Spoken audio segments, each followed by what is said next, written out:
Hello, assalamu alaikum. My name is Shumon Basar. I'm the commissioner of the Global Art Forum. It gives me great pleasure to welcome you all to the 11th edition, which we've called Trading Places.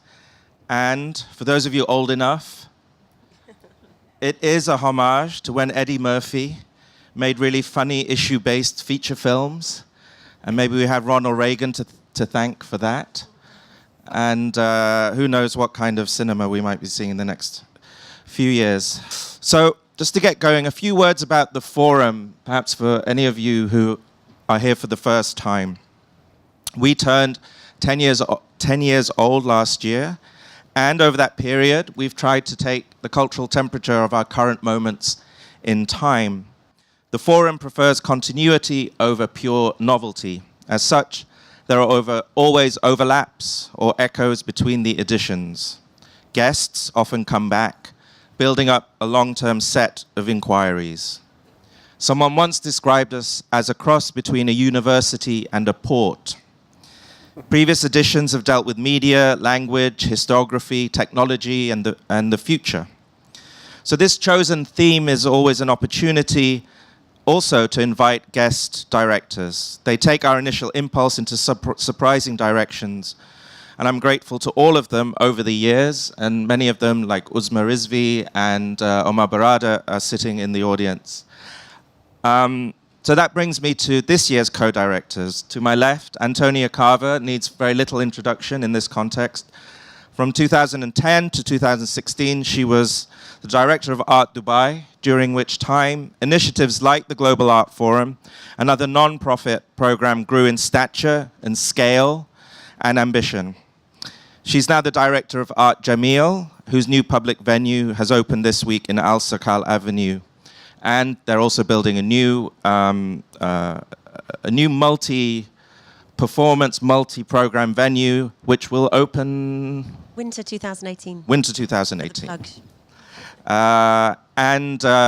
So, of course, Antonia Carver. Then over here on my right, Oscar Guardiola-Rivera, also a regular guest of the forum, part of our kind of spiritual family. He's a writer, a philosopher, and a professor at Birkbeck College in London. And his book from a number of years ago called What If Latin America Ruled the World has been a very important sort of conceptual navigation instrument for the forum. And this concept that our understanding of a kind of cartography of the world as being one divided between these hemispheres between the East and the West is actually relatively recent phenomena, and that the sort of the imagination of the North and the South actually predates that and is something that is returning and something that we're inhabiting now. And of course, Dubai and the UAE and the Gulf is very much part of that. So I'm always deeply moved. I'm always deeply grateful, and also always incredibly inspired by my co-directors, and this year is no exception. So something of this scale is a massive collective effort, and we want to say our huge thanks to the following: our incredible forum team, to Benedetta Ghione, to Junaida Abdul Jabbar, to Salah Shaka, everyone at Art Dubai, Ben Floyd, Myrna Ayad, Nicole Khan, Hurula Nasser, Leo Barameda, Milimos, and Fikra Design Studio, to Dubai Culture for their sustained and critical support year after year. It's been amazing. And to Dubai Design District for being the perfect January host.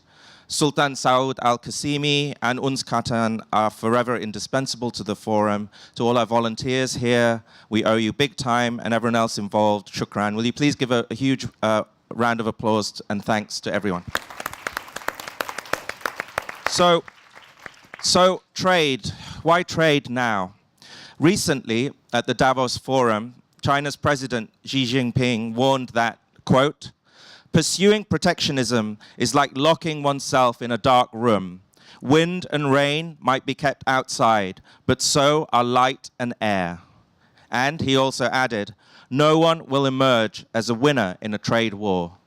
This is a really extraordinary statement to be coming from the leader of one of the last avowedly Chinese, one of the last avowedly communist regimes in the world, to make such a heartfelt, passionate defense of globalization. He said this because there is a populist-led backlash against globalization. So what does this mean about who and where we are right now? So also trade is literally around us. Dubai has been a trade entrepot for centuries, although now it uses the term trade hub. The Gulf was a cradle of pearl fishing for millennia. Then, in the 20th century, pearls were eclipsed by the discovery of oil and gas, the advent of OPEC and GCC. One vivid and visitable manifestation of trade here in Dubai is Dragon Mart, the largest trading hub for Chinese products outside mainland China. For over a decade, it's been a gateway to the Middle East and North African markets. The Emirati New Haven-based artist Farah Al-Qasimi has produced a specially commissioned photographic study of this special cultural and economic zone, whose slogan is, quote, "Where you can find one in a million or a million of one." So we're thrilled to present Farah's pictures right behind us now, as well as throughout the forum and across our entire campaign. So you'll find them in the booklets that you have, and also these wonderful badges which you can get on the way in or the way out. Thank you to Farah, you literally rock. So just a few trade questions before I hand over to my co-directors. Essentially, Trading Places explores not only the trade of goods and people, but also the trade of ideas that inevitably follows. How has trade connected places? What sort of civilizations and systems of thought are born from trade? And what happens when thriving trade ends somewhere and it begins somewhere else? To tell us more about her thinking behind our trade theme, and as well as details from our program past and present, will you please join me in welcoming Antonia Carver? Thank you. Thank you, Shumon. Thank you, Shumon, and thank you for all of you being here today, and thank you also to Oscar, my great co-director, who we've been bouncing ideas, and it's been so much fun over the last few months. Thank you. So for me, I wanted to focus a little bit on the sort of micro aspect of trade. When pared right down, trade is about exchange.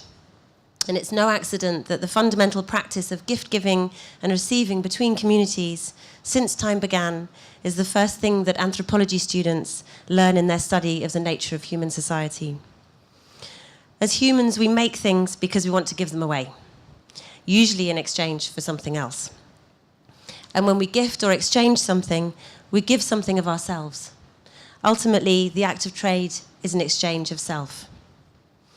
And this simple yet fundamental act can be on a one-on-one basis, or it can be magnified onto the world stage, as Shumon mentioned, between societies and nations. So trade is ultimately what binds us, and hopefully isn't what divides us, going back to what you were saying. Of course, there's the flip side too. In a globalized world, trade can not only become the ultimate bargaining chip, but also a weapon of war. I wanted to just give you a snapshot of what happened in January. In January, we had a preview day of the Global Art Forum at Dubai Design District. So just to put today's things in perspective, because we see this very much as a continuum. Uzma Rizvi, who Shumon mentioned, who is somewhere in the audience, yes, and was a brilliant co-director of the Global Art Forum very recently. In January, Uzma took us through, with her trademark, compelling approach to deep history, excavating how trade manifested through ancient objects and the trade of objects.